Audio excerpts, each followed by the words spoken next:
भाजपचे नेते संजय दादा पाटील यांच्या नेतृत्वाखाली युवा नेते ॲडव्होकेट सुशांत दादा पाटील यांच्या मार्गदर्शनाखाली दत्तवाड जिल्हा परिषदेच्या उमेदवार महिला नेत्या मृणालिनी राजे सुशांत पाटील जाधव यांना मतदारांचा उत्स्फूर्त प्रतिसाद मिळतोय।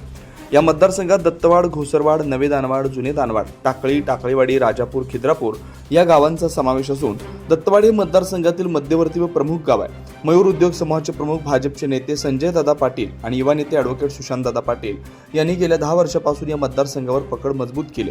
मतदारसंघातील अनेक गावातील विकास कामं आणि महिलांच्यासाठी अनेक योजना राबवून विकासात्मक कामं केली। याच कामाचा वसा आणि वारसा घेऊन ॲडव्होकेट सुशांत दादा पाटील यांच्या सौभाग्यवती महिला नेत्या मृणालिनी राजे पाटील यांनी देखील मतदारसंघात विकास कामाचा धडाका सुरू केला।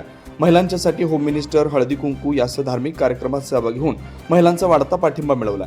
दरम्यान टाकळीवाडी येथील ग्रामदैवत यात्रेत देवदर्शन घेऊन मतदारांशी संवाद साधला। दत्तवाड जिल्हा परिषद मतदारसंघात मृणालिनी राजे पाटील यांना मतदारांचा मोठा पाठिंबा मिळतोय। त्यामुळे आगामी जिल्हा परिषद निवडणुकीत मृणालिनी राजे पाटील या विक्रमी मताने निवडून येतील असा ठाम विश्वास जनतेतून व्यक्त होतोय।